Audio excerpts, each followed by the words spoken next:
Hello, everybody, and welcome to another Q&A for the Green Film Festival of San Francisco. I'm Jason Wolos, one of the programmers, and we are glad to have you here for this program called There Is No Planet B. There's no more Planet B.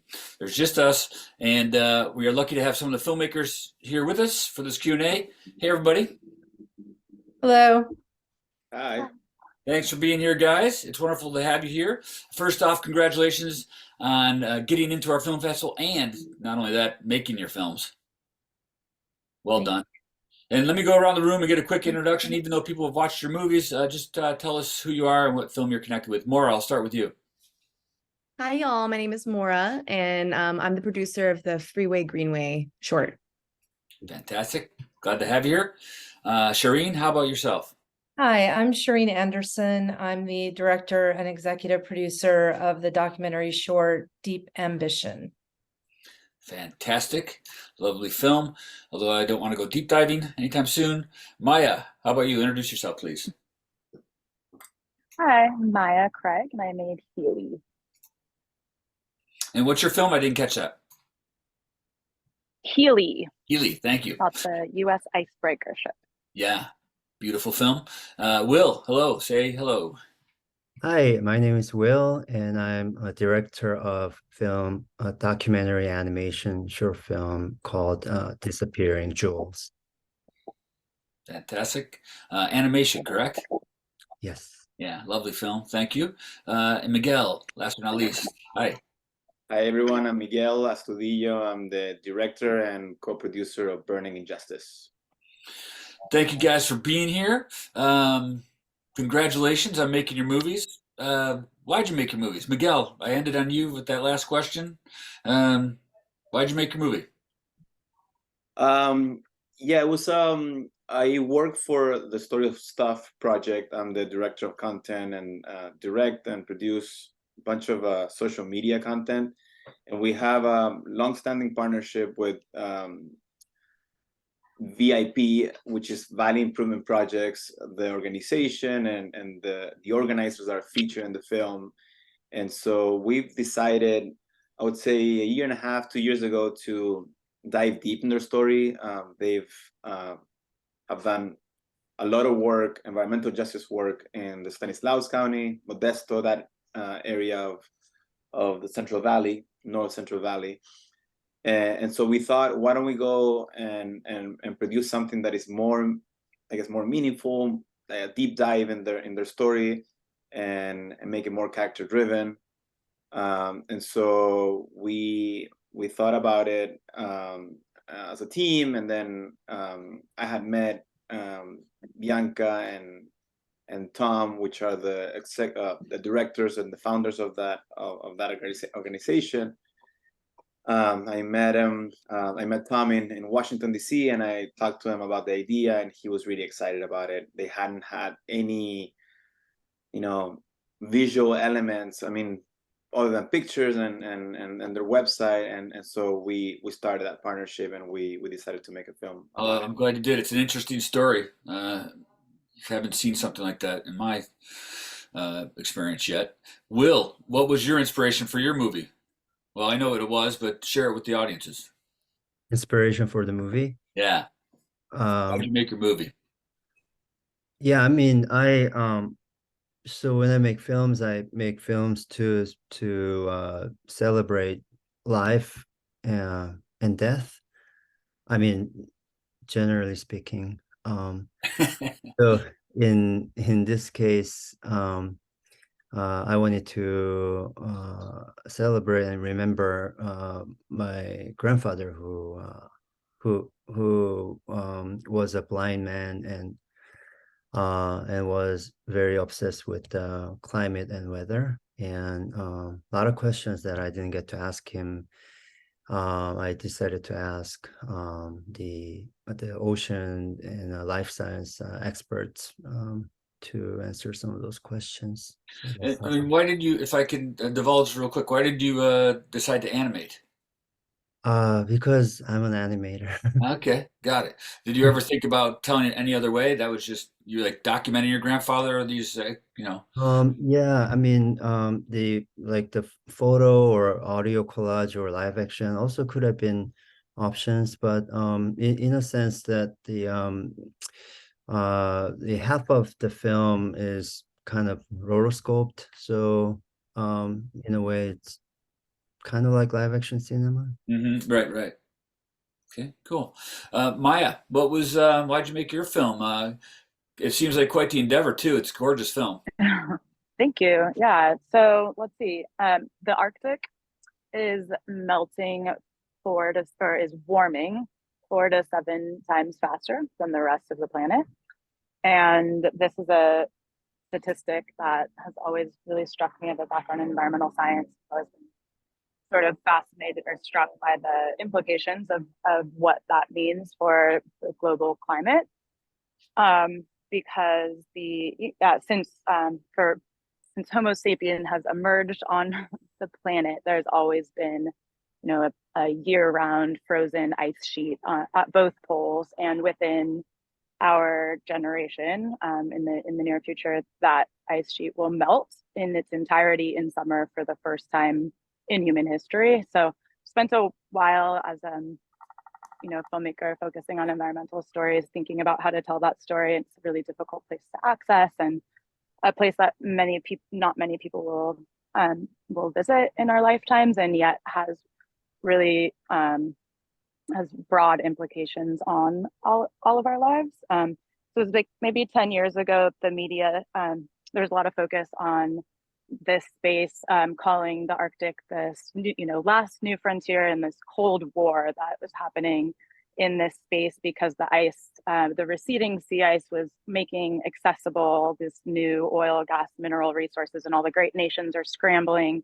to gain control of these newly accessible resources. And I learned during that time about most of the Arctic nations have big icebreaker fleets and focus a lot of resources on this space because of the geopolitical implications of new shipping routes and all of this newly accessible oil, gas, mineral. And the United States only has one icebreaker ship. So there's kind of a big strategic divide between nations. And so in thinking about how to tell the story of sea ice, I had the idea to follow a research mission on the U.S. icebreaker ship as a way to bring an audience to the space, to see the beauty, and also as a means of learning about the implications. Well, it's a fascinating and worthwhile story. I wish I could have 30 minutes or more with each one of you separately. Hey, Maya, if I could ask you also, try and keep your phone or camera still, because it's very shaky. Is it shaky? It's windy. Oh, it's windy. Yeah. Thank you. No worries. Just if you can. And Shireen, how about you? What started it all for you for Deep Ambition? Well, my husband, Nuno Gomes, he's a deep diver, and he has a couple world records. And the subject of the film, Karen, Deep Ambition, the subject of that film, she was a student of my husband's. He trained her. And when we found out that she was going to attempt to break her record, we thought this is a great opportunity we wanted to document it. But we didn't have enough time to really put a crew together, an underwater and a topside crew. And this dive was taking place in South Africa, in Bushman's-Gat, in the middle of nowhere. So we just told everyone to document it with their GoPro underwater cameras and their cell phones and photographs. And we'll try and do a YouTube video at the very least, like a 5-minute YouTube video. And when we got the footage back, I was so amazed at all the underwater footage. They did such a great job shooting with their cell phones and documenting it that I thought it's really worth doing a longer film and getting it out to film festivals and just sharing her great achievement with the world. And it was also really important for me to show that women do these kinds of extreme sports as well, because women also often get forgotten they don't have the same kind of coverage that men get Right. in these extreme sports. Yeah, it's quite astounding. One thing I just realized, Maya's film, your film, and Mara's film, who we'll get to next, you create this sense of space. I realized, it's like we're on the ship, we're in the Antarctic, we're in the deep water, we're near the freeway. So well done on constructing those stories and those spaces. We're actually there. Mara, talk about your film too. Thanks, Shireen. What's it about? Where'd it come from? So it's about the Portola. There's an area in the Portola neighborhood, which is my neighborhood, where they are transforming the area next to the freeway into a beautiful community space. It's right near our local coffee shop, Hey Neighbor, which is on Burroughs in San Bruno. And basically, it used to be a dump site for Caltrans. So there's like lots of garbage, needles, lots of just like people kind of living there a little bit. And it was completely just overgrown. And during the pandemic, when people had more time on their hands, just a lot of local people here in the neighborhood got together and started transforming it into a beautiful garden space and a community space. And the goal is to actually bring that area for a walkway all the way up to McLaren Park. And so it's beautiful. Actually, we filmed it over a year ago, and just to see how it's still continuing to grow and be a beautiful little hub in our neighborhood is really cool. Yeah. Another thing I just realized, there's beauty in all your films. There's little, parts of beautiful areas, beautiful instances, beautiful moments, and it's really lovely. Now I'm thinking about it. Y'all have beautiful little, captions or captured areas. How did you find the area for Project the Greenway, Freeway Greenway? So actually, I was You just hosting. walking by and saw it, or? I was hosting my friends from New Orleans who are our band, and they were playing here on tour, and they went to go get coffee, and they met one of the organizers, and Angie, she's one of our participants, and she was super dynamic, and they're like, you got to go over there and meet her. And so I went over there and actually met a bunch of the other people that were involved in it, and just love the space, love the story, and love that it's, just on the block from my house. And I love telling stories about just like the local going ons here in San Francisco. Yeah, I love the portraits, the solo close-up portraits of all your players, if you will. Really romantic, if I may use that word. They're beautiful, and then Healy also beautiful cinematography. Talk about that, man. I mean, it's visually pleasing just to watch, even with the audio off, if we did. But the story's fascinating too.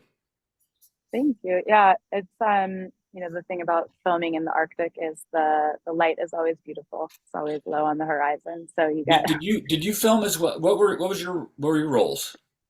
That's actually a big question. I had this idea and I wrote a grant and National Geographic supported it. So I got access to this ship and I went and scouted and did a 5-day trip, and actually was supposed to go back in 2020, and then the pandemic happened, and a very long story, but was able to access some footage that another cinematographer had filmed on a full 2-month trip.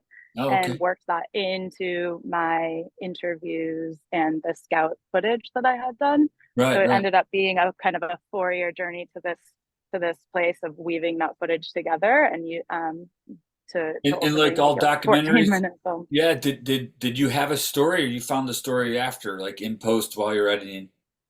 No, it was all the original story that I had pitched. I just wasn't able to go on the trip myself. So about half of the footage is ours from the scout, and then the other half was sourced. And fortunately, that footage was shot beautifully as well. So yeah, right. Lucky to find that. Uh-huh. And then what about the underwater footage, Shireen? I gotta tell you, kind of scary too, depending on who you are. For me, I felt a little claustrophobic at times. I felt like I was deep diving. Yeah, I mean they're diving in a cave. It's the 3rd deepest underwater cave in the world. What inspires that woman to want to set that record there? I mean, it's crazy. Well, it's she and other deep divers like diving in a cave because it's very contained. You don't have to deal with currents. So it's easier to reach your depth in a cave than say in the open water. Mhm. But you have other considerations. It's very dark and you could have a silt out and dust can basically blind you. And dust in a cave doesn't settle that quickly. So you basically want to hold on to your shot line and not let go, because you could get lost and it could end up being a fatal situation for that diver. Mhm. But yeah, it was filmed all with helmet cameras, GoPros, and yeah, just really, really remarkable. And we wanted to, as much as we wanted to show the light kind of moving across the cave, we also wanted to give that feeling of claustrophobia like you felt, and that feeling of darkness too, because it is very dark in there. Without those few Crazy. lights that the divers have, it is pitch Yeah. black. Yeah, you really created a sense of space in that one. Miguel, what kind of production challenges did you have? How long did it take you to make your movie, Miguel? I think it was longer than we originally expected, and I think the pandemic That's always the case as a the filmmaker. pandemic didn't help. I mean, we had a pretty clear idea on what we wanted to get. I mean, this is organizers and activism and things, you kind of expect to happen. But during the pandemic, other than Zoom meetings, there was nothing really happening that would give justice to their story, because they've done so much work in the course of 30 years. So it was just kind of like waiting. Okay, is anything happening soon? What's gonna happen? And just basically like waiting and see. That was, I guess, the main challenge. Mhm. Another challenge was filming the facility, the Stanislaus de Covanta incinerator there. I mean, if you go through the 5, if you go to LA or coming from the south, you see just this gates and there's like nothing. Like you would pass by it and you wouldn't notice. It's such a interesting way of how they construct these facilities that you wouldn't even notice that that's To keep they're viewers burning. out, right? To keep us unaware. Keep us out of the loop, unaware. And so just being there, we have some instances where some people were asking us questions and we're just filming, trying to get and capture the facility as much as we can. So that, I guess, waiting for things to happen and just waiting and seeing what was about to unfold was the main challenge, and filming around the facility. Yeah. Your film educated me on environmental injustice. I mean, I always just thought environmental injustice was kind of equal to all humans against maybe, the wealthy versus the less so, but now I notice, thanks to your film, that it's even more focused on certain areas and certain peoples and regions. Is there any progress being made with their fight? Yeah, I mean, it's a long-standing fight. The Covanta incinerator is one of the last 2 incinerators that are functioning still in California, and so they have a contract with the county of Stanislaus until 2026, late 2026. So what the organization is doing right now is basically educating people. People don't know that these things exist. They don't even know what a trash incinerator is, and the way these companies sell their, I guess, product or their service is like a waste of energy. So they even greenwash their work and their and just their the work overall. So what I think it's gonna happen is that there's gonna be a few legislations that are gonna limit in the next couple of years with the value improvement projects campaigning. They're gonna limit the facility to get more funding and to sell their work as a waste of energy. So I don't expect the facility to be shut down in the next couple of years, but they're going to be limited way more than they have been in the past.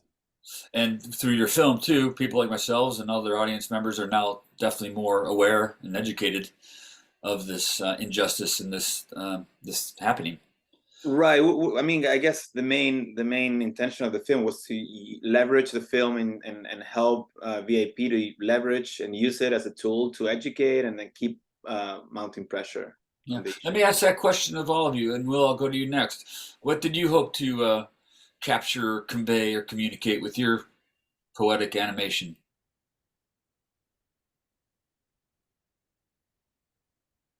I would say kind of an awareness, but not maybe not at an extreme level. It's more like, you know, I mean, you're aware of the ocean warming and of course the lives beneath the water and everything, but or beneath and above water. But more hopefully maybe my animation and I appreciate you know, you using the words poetic and regardless of the age, whoever's watching it, I hope that they can kind of, you know, sort of feel the beauty of it and importance of it and kind of appreciate it and just kind of you know, enjoy it, you know. Yeah. Visual experiences as well. And I think our visual mediums, particularly animation too, have a huge role in causing positive climate, change, especially in the younger generations, the upcoming generations. I think animation will be a way to communicate to them. right. So yeah, well done, Maya.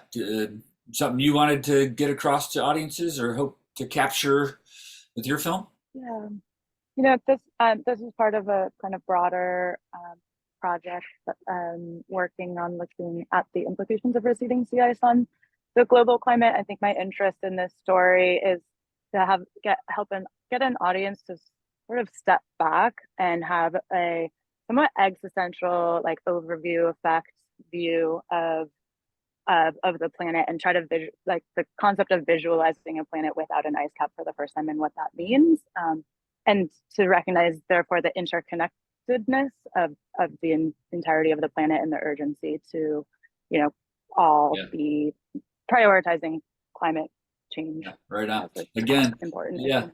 Your film does that well, and needs to be your film needs to be made and seen for that reason, right? So then we start thinking outside our little bubble, and oh yeah, the polar caps are melting. Right on. Shireen, how about you? Was there something in particular you wanted to communicate? Well, I think, certainly putting a spotlight on women who do these, extreme sports and giving a platform to Karen and for the world to see this amazing achievement, but also, the water and the oceans, our underwater world, they're vastly underexplored. And I think, that's just another aspect, more people have been to the moon than have been to these depths. And, there's so much that we can learn from, diving in these spaces and, also pushing our limits, see how deep we can go. Yeah. The whole underwater worlds are other planets. They're amazing. Yeah. Maura, what did you hope to convey, capture, communicate with your film? I would say to inspire people to connect with other people in their community and, to see how powerful it can be to not necessarily have to go through a specific organization, but it's just, people gathering in a space together and creating a really beautiful change. And I think it can start from just getting to know your neighbors is super important, especially in a city. I mean, we're not like a huge city in San Francisco, but we're big enough that you might not know people around you. And I think just even saying hi can make a difference in a day. And Yeah, especially yeah. Well, it's so even starting up. It's so hard to like get away from our freaking phone, let alone get out of our house or get out of your routine to go do something like these people did. And then the reward and satisfaction that they conveyed once they, you know, they picked up and went and did something and locally, it was refreshing to hear. yeah, and I think I mean, it was during the time too when things really got started for them was during the pandemic when most people were like indoors and they had a space to actually be outdoors and safely be around each other. Yeah, Which I wish I would have known about it earlier, but yeah. Do you think your film? Question to all you guys: do you think your films can make a difference? Do you think these type of films, green films, environmental films, can make a difference? Myra, I'll stay with you. I do. I think we're jumping more and more to a visual world where people are constantly consuming video content. And so I think being a filmmaker is a really powerful place to be in today's world and society. And we're going to continue to keep growing in this, technologically driven spaces. And so I do think that, creating visual elements that can inspire people is really powerful and Yeah, educate people. yeah, true that. Shireen, same question. These films make a difference? Can your film help us out? Yeah, I think so. I think it's just, inspiring to watch another human being, a woman, do this kind of dive. And I think it's also educational and just, showing people a different part of the world. That's not very easy to access. Not most people would never go inside a cave, let alone an underwater cave. Yeah, anything's possible. Yeah, if we can accomplish that, then we can accomplish, environmental benefits too. We can help improve the world. Maya, Right. how about you? You think your film will help us? You think these films can help us? I do. That's a big question. Yeah, The shift that we need to course correct is so massive that I think that's going to require a major shift in public support and the prioritization of climate as a central issue. And I think every story that we can tell that can bring people towards that yeah, prioritization right on. is powerful. I agree. Yeah, get these films out there and seen by many people, like at our film festival or wherever on the social media. The message will get out there. True. Will, how about you? Make a difference? So I mean, I hope so. Yeah. Um, so yeah, I think, so most people probably don't want to, right? Don't want to destroy the Yeah, I planet think you're that right. so but maybe there's just some lack of awareness. So maybe hopefully the film can serve as a reminder, to some viewers. So Yeah, right on. And Miguel, how about you? You think your film makes an impact in Yeah, these I hope so. films? I hope so. I think once people like really connect at a visceral level with the stories of the humans and the folks that are being represented in these films, that's when there's like that amount or spark of light that really could make a difference. When you hear in the news, when things are kind of impersonal and you just hear concepts that are very like overly general, it's harder. So that's why I'm really interested in like diving deep in the stories of the people and how they live their like their day-to-day Yeah, lives. So because that's a more universal story, and I think that's how we connect.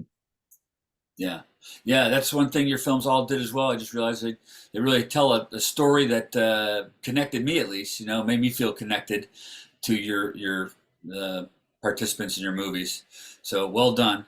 Any last parting words any of you want to add before we sign off here? It's all the time we have. I'm going to say goodbye in a moment. Anything you want to add? Just a big thank you to the festival for supporting our work and bringing it to an audience. I'm a filmmaker myself, so thank you for making your movie and getting it done. I know what it takes, so congrats to all of you. Congrats for making your films, and keep on doing what you're doing. They're wonderful little films, and hope to meet all of you in person. Like I said, I wish we had more time for each one of your films, but maybe I'll meet you in person. We can talk some more. Thank you. Thank you so much. All right, everybody. Thank you.